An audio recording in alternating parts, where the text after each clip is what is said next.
Hey guys, good afternoon. Different location, but thanks for being with us, guys, and thanks for everything you guys do covering us. Really looking forward to getting back home and in MAC play. Entering this new month of October, and we got a really great team coming in with Central Michigan. They're on a 2-game win streak. You see them knock off South Alabama, and the way they played. They got athletes all over the field, and then winning that win against Eastern Michigan as well. This is a really good football team we're about to play. We know that. They're coached extremely well by Coach Jim McElwain. Coach Paul Petrino on offense does a phenomenal job. Coach Rob Aki, they do a great job on defense. They're sound. Special teams are sound. They got great athletes on the football field, and we know this is going to be a really challenging game in front of us. I think our guys, obviously coming off the game last week, we got to continue to build, we got to continue to grow, we got to continue to develop, get better. There's a number of things we got to continue to work on and address within our own building. But this is MAC play. This is MAC play entering the month of October, and so to speak, there's the week in and week out challenges that present themselves playing at home, playing on the road, playing against quality opponents, playing on common opponents that know you a little bit. There's familiarity that sets in, and so we got to coach, we got to play, we got to do a really great job to give ourselves an opportunity. Maurice, what specifically does your team need to do to build off the win at Akron and take into the Central Michigan game? Well, I think when you look at identity, when you look at, what are the things that we want to be true when we go into game week, and from a balance on offense, being able to attack you in the air and attack you on the ground, from how we play special teams, playing clean, good, disciplined football, getting 11 hats to the football on defense, and fundamentals, understanding what to do, understanding how to do it, understanding why we do it. I think the more reps we're getting at things now, even with a number of young players that are playing for us now, they're entering a world of really a little bit understanding how we want them to do things and why it should be done a certain way, as opposed to when you introduce new scheme to young players, they're just trying to do their job and learn what to do. So I think there's a familiarity that's growing. I think when you start having 4 or 5 games and 6 games and you start getting into week 6, 7, 8, now you have a body of film that's out there. Game plan is very critical. Things that have hurt you before show up again. Things that people do well. If they do it well, that people are going to get comfortable with certain things, and those things are going to present themselves again. So we have to do a very thorough job before we really talk about an opponent, of really looking at our own selves and what we've done well, what has hurt us, how do we get things corrected, whether it's schematically or whether it's a play call or how we're coaching it. So just details. I think the month of October, it comes down to just details. Well, what does it mean to your defense to have turned in that kind of performance, their best of the year, and did it without their leading tackler, their all-MAC guy, and Dolak not out there? I mean, obviously that could have gone other ways based on that. What does it mean overall to have that satisfaction of that win, doing it without Sean? I mean, first off, anytime you got a guy like Sean Dolak that was out like last week, obviously we miss him tremendously. Everything that he means to our program, everything that he's done, the type of player he is, the young man that he is. But again, we talk a lot about our. I would go back to recruiting and development and growth inside the locker room, and to have guys be able to step up and not really see what I would say a big drop-off is a credit to the young men getting prepared. But we mentioned this about a week and a half ago. I thought we were going in the right direction, even though we did not get an end result. And how do we kind of move the needle now and play more of a complete game?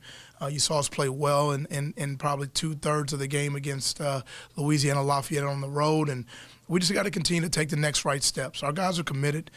We have high character in our locker room, and I'm really proud of our football team because we chose commitment, we chose character, we chose not to compromise. So we have to just continue to get better.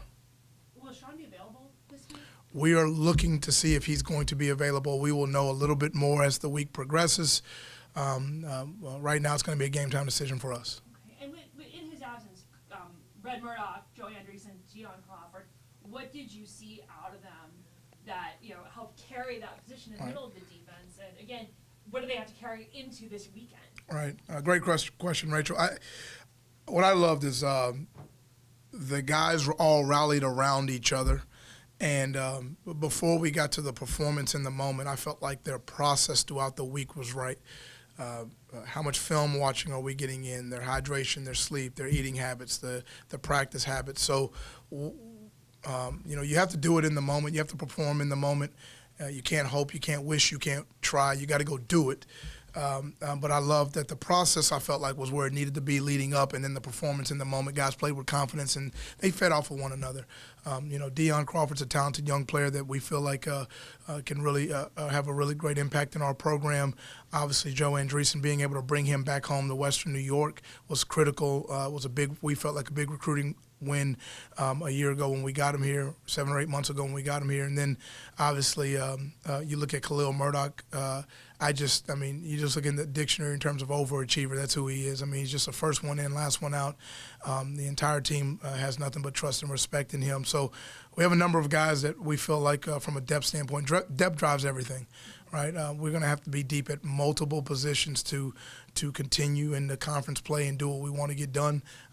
That's just probably one case of that being true. Coach, your team allowing a lot of points per game, goes into last week, holds Akron to 10.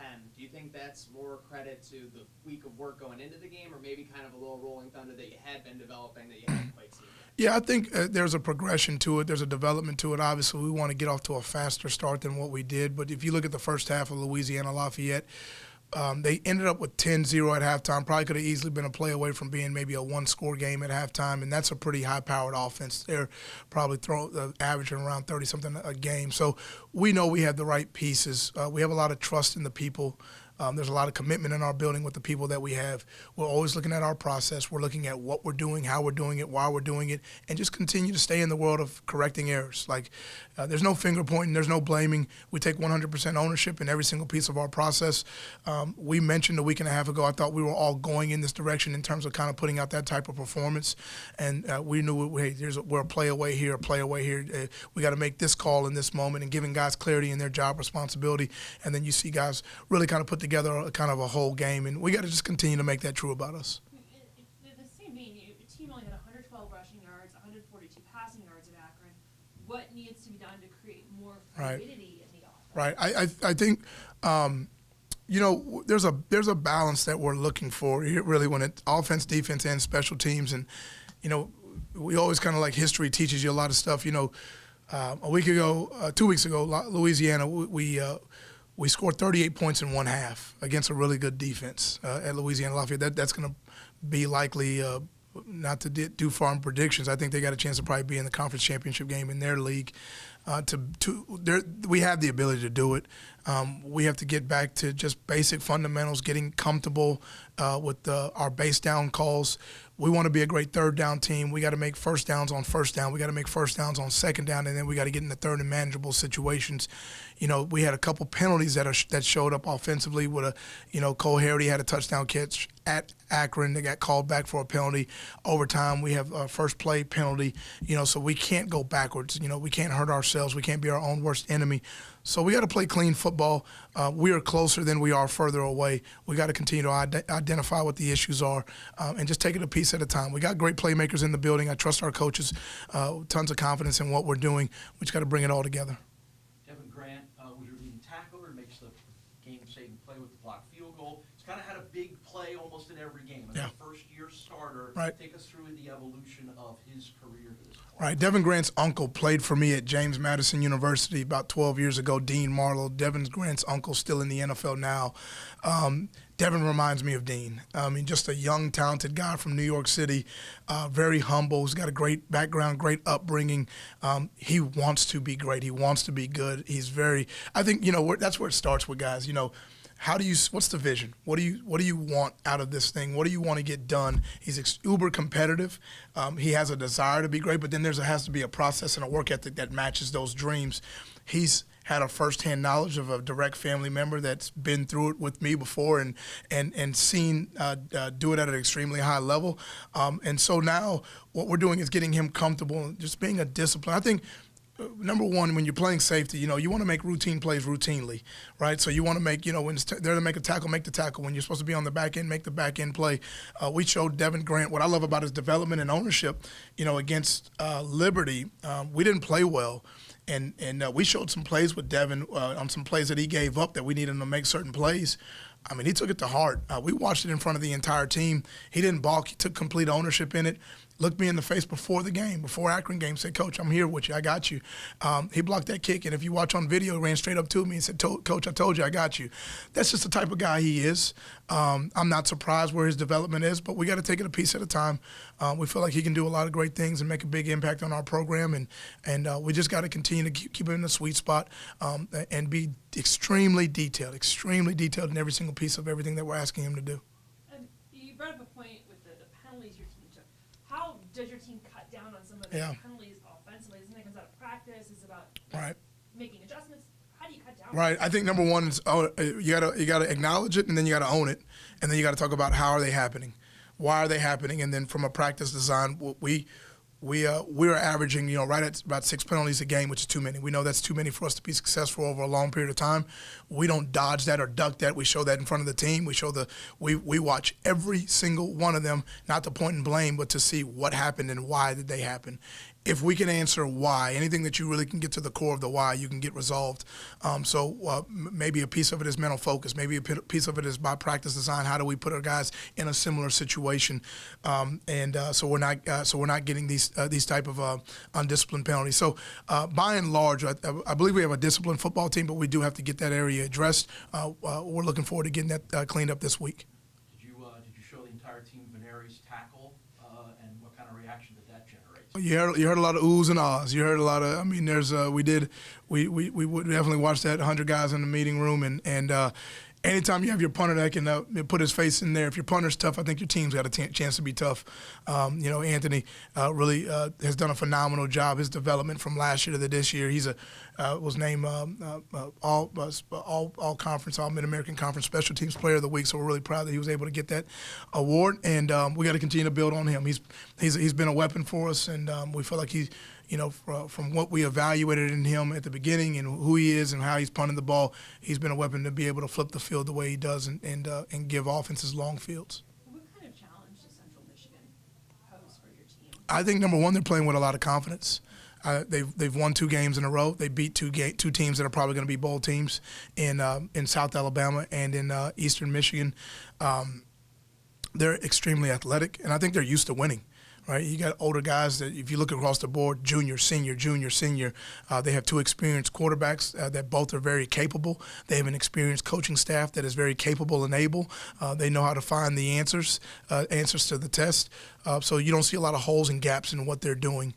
They have a lot of strengths across the board. They're very clean on special teams, and they play fast. They play violent. They play fast. They got a lot of length up front of their D-line. So this is a really good football team. We know that, and we know we're going to have to play really well in the moment to do what needs to be done. Coach, just switching gears a little bit, UB this week is going to be one of about 160-plus schools that are going to do the Student-Athlete Mental Health Awareness Week in partnership with Helinski's Hope. Just from your standpoint and what you do with your program, why is it so important to make sure that mind health and that mental health is addressed just as much as the physical side? Right. Well, we talk about the total development of our student athletes, and there's a physical aspect to that. There's an emotional aspect to that, and there's 100% a mental aspect to that.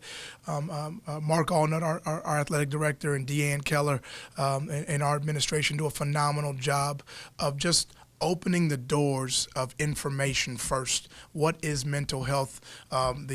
Just bringing awareness and education to our coaching staff, and then also our team.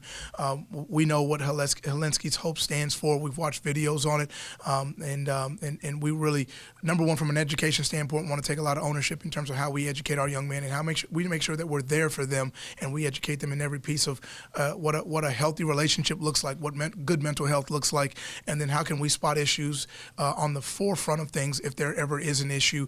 We have so many avenues in our athletic department, in our building. Brian Brada in our athletic training room do a phenomenal job. Nick Moyes, in anything that's off with our players, we can address it. I think preventative medicine is the best medicine, and then how can we ID if something's wrong as soon as possible? Anything else for Coach? Great. All right, thank you. Thanks, guys.